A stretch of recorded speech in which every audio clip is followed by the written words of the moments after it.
Texas Congressman Chip Roy leading the effort to defund public schools that teach critical race theory concepts. He is introducing a new bill that would block taxpayer dollars from funding schools that promote race-based theories to children from K through 12. Now, if this bill passes, federally funded schools will not be allowed to teach that any race is superior or inferior, that the U.S. is a racist country, or that the Declaration of Independence and Constitution are racist documents. Roy telling Fox that, quote, the American people gave House Republicans the power of the purse in November, and he plans to use it to stop funneling dollars into an education system that is poisoning the minds of our children and put parents back into the driver's seat of their kids' education. But Fox News contributor Douglas Murray is warning that many schools still push the theory despite the bans. Listen. Well, the whole thing has been sneaky. I mean, remember, ever since the CRT in schools issue first came up in this country, people from the teaching unions to individual teachers to Democrat politicians and others and campaigners have been saying the same thing. At one and the same time, they say CRT is not taught in our schools. Right. CRT should be taught in our schools. CRT is good. There is nothing wrong with it. But it's also not being taught. The whole thing is a mess. In CRT land, 2 + 2 = 5. So no, they don't operate like a maths department. They operate like a systematic operation of brainwashing Americans' children into thinking that, America started in 1619, that everyone's a colonizer, that there is a hierarchy of oppression, and much more. Parents in Iowa are speaking out after a school board member attacked their right to have a say in public school curriculum. Linn-Mar School Board member Rachel Wall writing on Facebook, quote, the purpose of a public education is to not teach kids what the parents want. It is to teach them what society needs them to know. The client is not the parent, but the community. 3 parents from that district in Linn County, Iowa, join me now. Jerilyn Jones is the Linn County Mom for Liberty chapter chair. She pulled her kids from the Linn-Mar district in the fall of 2022. Chelsea Newton is a Linn-Mar school district parent. And then Gage West is a Linn-Mar school district alum who is now running for the school board, the school district board that is. Everyone, thank you for being with us this morning.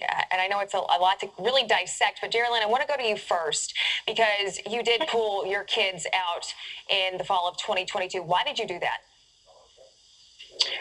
Well, first I want to say thank you so much for having me on this morning. And the reason why I pulled my kids out is, well, it goes back to this policy that they adopted at the start of the year. So that policy itself is 504.13, and it is a transgender policy that allows males and females to be in the same bathroom, locker room. But most importantly, it supports keeping records from parents, and it excludes parents. So a child can have another file or a student file that is separate, and the school administration is not required to share that with parents. Chelsea, I want to read this. The school board member that kind of caused this uproar, she's now responding to the backlash saying, quote, this post doesn't say that parents don't matter or that students don't matter. She goes on to say, our community is the collective for which it exists, not for any one parent, any one student, or any one person, but rather for us all. The only agenda of public education is to educate everyone for the benefit of everyone. So was this a good enough response after this tidal wave that she caused with a lot of parents in the school district? No. I mean, Rachel Wall's response here was an embarrassing attempt to smooth things over with the parents and taxpayers of this district. It's amusing. I mean, let's be honest, she's quite the opposite of what we would call a critical thinker. She's there to play her role as more of that echo chamber for the school board, and that's really it. I mean, the thought that Rachel shared, it was first shared by Democratic Senator Molly Donahue, who is an educator of Iowa for 30 years, and, she's going to let you know that. So, Rachel's just taking this information and shoving it out and trying to make it as her own, and then publicly apologizing or coming out with her own reasons as to why she said it afterwards when parents aren't in uproar. Gage, taking into consideration what Chelsea and Jerilyn just said, you're running for the school board. How are you going to get people like Jerilyn and Chelsea to vote for you? I'm ready to listen and put their voice first. You know, parents like this have been coming to school board members every month, speaking up and saying they've had enough, but nothing's happening. No change is happening. And this November, we're going to see that change across the state of Iowa, especially in Marion, Iowa. Geraldine, you said that you pulled your kids out in the fall of 2022 because of the transgender rules that they put in place. Where are they now? I currently homeschool my kids, so I could have enrolled them into public school or another public school because we have a lot of school districts in our area, but I chose to homeschool them so independently, so we're not attached to any local homeschool programs either. So sorry. Yeah, so will the governor's bill that got pushed through early this week with the school choice bill, is that going to change anything for the coming school year for you?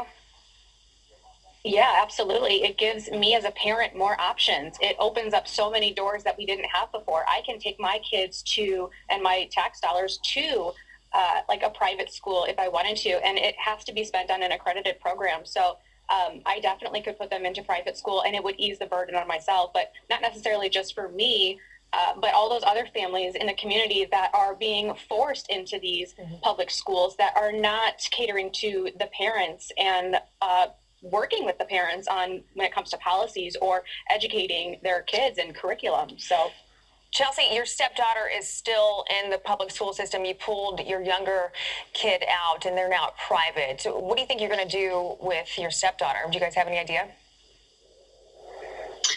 So our stepdaughter is going to remain at Linn-Mar. I mean, the funny story with that is, you know, we spent thousands and thousands of dollars to go to court and have Linn-Mar be the school that my stepdaughter attends, because when we put her in there, I mean, the school was known to be one of the best schools in Iowa, you know, and so we built our home here in the Linn-Mar district because of the school district.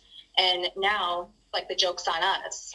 That's so sad to hear. And Gage, you are an alumni of the Linn-Mar School District. How does this make you feel, knowing that this is now what's happening to where you went to school and where you grew up? You know, I spoke about this a couple months ago, that this was the school that every student dreamt of going to in Iowa. And we're in a sad state when we have woke policies being shoved down parents' throats and no one can do anything about it. And I'm not embarrassed, but I'm not proud to say I went to Linn-Mar, but I'm proud to see the change in the future. Well, that's always good to have that hope, especially for a place like this, especially with hearing Chelsea say that they went to court just trying to get their kids in that. Geraldine Jones, Chelsea Newton, and Gage West, thank you. Good luck to all three of you. We appreciate you getting up with us this morning.